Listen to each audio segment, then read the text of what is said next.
మెరుగుమాల వెంకట్రావు గారు, పద్మ గారు, వారి అబ్బాయి భానుప్రసాద్ గారు ఎంబీఏ చేసి యాక్సిస్ బ్యాంక్ లో మంచి పొజిషన్ లో ఉన్నారు. పాజిటివ్ కలిసినాయి. ఇంట్లో చాలా బాగా ఉంది, అన్ని రకాలుగా మంచిగా ఉంది. కొన్ని కూడా తొలగిపోవటము చాలా సంతోషంగా ఉండడం వలన ఇప్పుడు వచ్చి వీరు కూడా అదృష్టం పెట్టుకోవడానికి వచ్చారు. భయాలన్నీ వెళ్ళిపోయినాయి. ఇప్పుడైతే హ్యాపీగా ఉన్నాం ఇంట్లో. అయితే ఇప్పుడు ఆయన ఇంతకుముందు మాకు రత్నం లేనప్పుడు నెగిటివ్, నాకే ఉంది నెగిటివ్, 100% అర్థమైంది. నెగిటివ్ రావటం, తలుపులు తీయటం, ఎవరో కనపడటం, ఏదో ఒక భయం, అసలు మామూలు భయం. దాని గురించి ఆ నిమ్మకాయలు కాడు ఒక మనిషి డోర్ తీసేసి మనల్నే చూస్తున్నారు చాలా సార్లు గమనించారు. కానీ ఇప్పుడైతే అదే మా బాబుకి ఏమిచ్చినాక అసలు అలాంటిది ఏం లేదు. ఒక బాధ కాదు, అన్ని బాధలు చాలా ఉన్నాయి. ఒక్క బాధ కాదు, అవన్నీ ఎవరి దగ్గర పోతే ఏది లేదు, దారి లేదు. ఇక్కడే దొరికింది మాకు దారి. ఇది 100% గ్యారంటీ.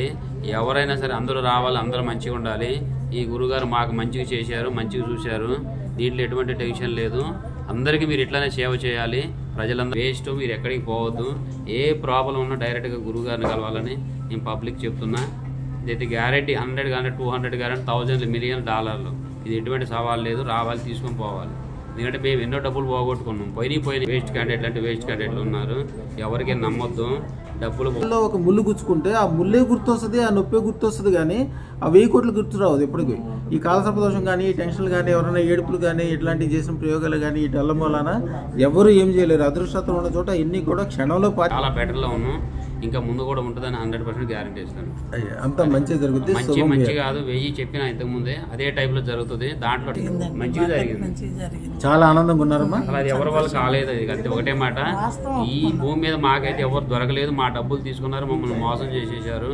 ఇక మా వల్ల కావట్లేదు. డబ్బులు పోతే ఒకటే జాగలా పోతే మన దగ్గరకు వచ్చినమ్మంటే మీకు తేడా వచ్చేసి కాదు. అసలు ఇంట్లో నిద్రపోవటం అంటే మామూలు మాట. లైట్లు వేసుకుని నిద్రపోవటం ఏంటి? అది నా కర్మ, నా శాపమా? ఒక గురుగారు ఒక మా బాబుకి ఇస్తే మేము లైట్లు బంద్ చేసి కొనుక్కుంటున్నాం. లైట్లు బంద్ చేసి అంటే చీకటిలో ఎవరు ఏ దేవత కాపాడుతుందో మాకు తెలియదు కదా.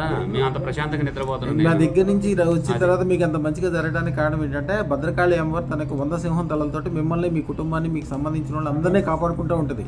మీకు ఈ రోజు నుంచి ఏ భయం ఉండదు, ఏ ఇబ్బంది ఉండదు. అందుకనే మీకున్న పాపాలు, శాపాలు, ఇబ్బందులు